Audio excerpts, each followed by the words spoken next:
Hello, ladies and gentlemen. Welcome to Triple N Media. I am Dr. Nik Nikam, a cardiologist from Houston, Texas. In this presentation, we are going to talk about the left bundle branch block versus the right bundle branch block. What is the pathogenesis of these bundle branch blocks based on the electrical system of the heart, and how do they manifest on the surface electrocardiogram? So let us begin with the anatomy of the heart, understanding the electrical system of the heart, which will help us to get a better image of why certain patterns are seen with right bundle branch block versus left bundle branch block. And here is the electrical system of the heart. Here we have the sinus node, then we have the AV node, we have the interatrial connections, and this is the Bachmann bundle.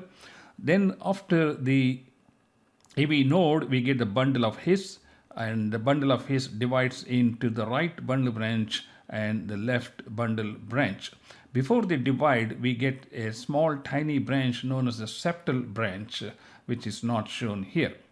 Anyway, the electrical impulse traverses from the sinus node to the AV node. There is some delay here. After that, there is a rapid progression of the electrical impulse through the right and the left bundle branch block. Since the right bundle branch is very small compared to the left bundle branch block, the left bundle produces majority of the QRS deflection we see in regular electrocardiogram.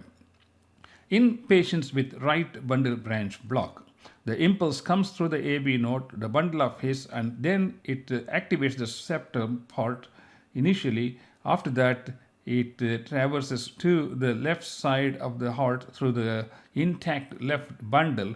Then it comes around, and then it produces the activation of the right ventricle.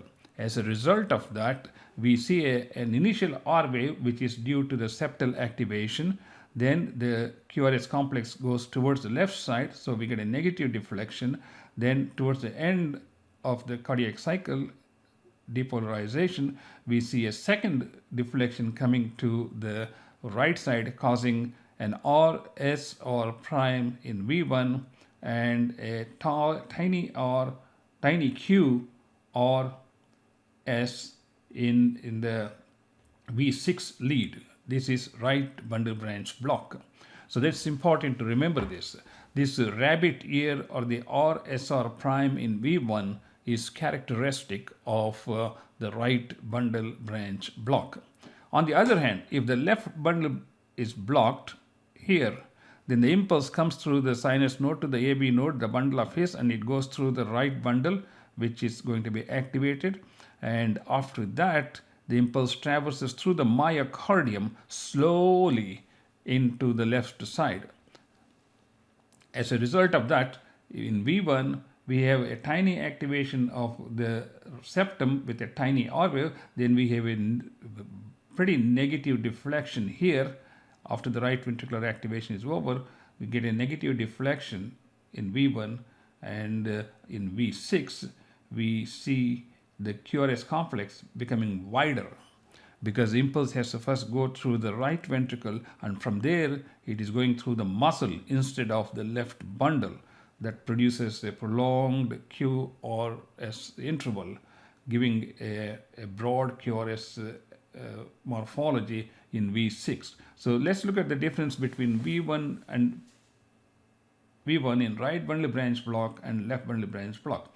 In right bundle branch block, we have an RSR prime, whereas in left bundle branch block, we have a tiny R wave and a deep S or S wave. That's why it's called a tiny R and big S wave.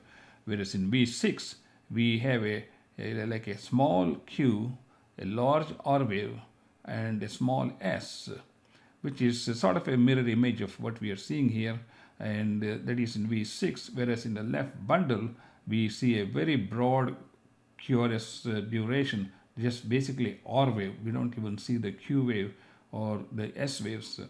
So these are some of the important features if you're especially taking a board. Let's look at some examples. Here is an example of a left bundle branch block. Here we are dealing with a sinus bradycardia, And as you can see, we have a pretty wide QRS complex. And first, if you look at V1, as I showed you in the previous example, we have a tiny R wave and a deep S wave.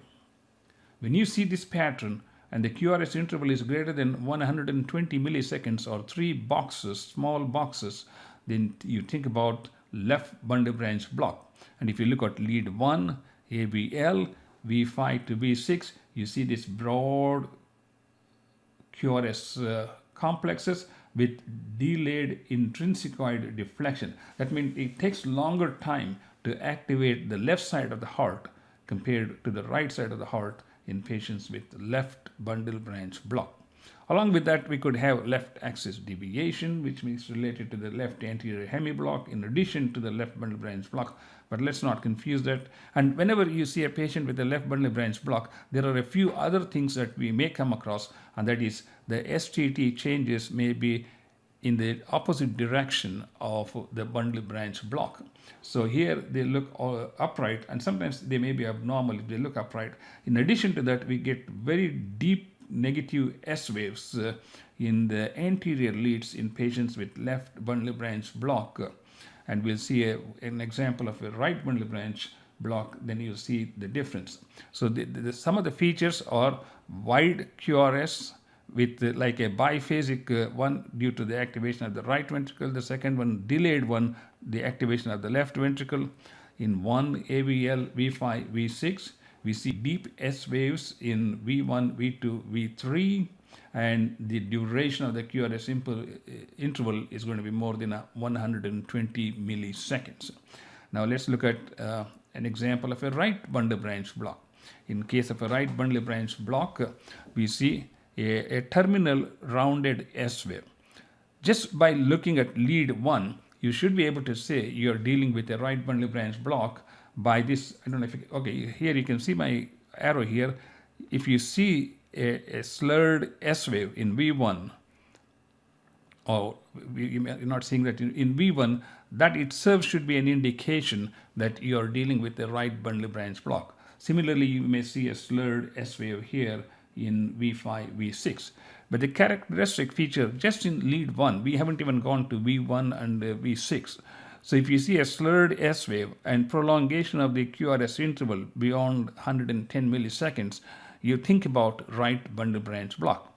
Then when we come to V1, here's a classic example of a R, S, R, small r, big S, and big R, RSR prime, or rabbit ear appearance. So that is characteristic of right bundle branch block. And you see this terminal slow S waves, slow upsloping S waves in the lateral chest slits. So these are some of the important features of the right bundle branch block. Again, we're going to see reciprocal changes in the T wave, and this may be evident not only in V1, even in V2, and sometimes in V3. So now you know the difference between right bundle branch block and the left bundle branch block and their electrophysiology, so that you should be able to recognize this immediately when you look at an electrocardiogram. Thank you so much for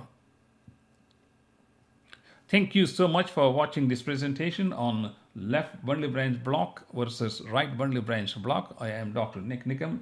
Please do subscribe to our YouTube channel, and we will see you in the next presentation.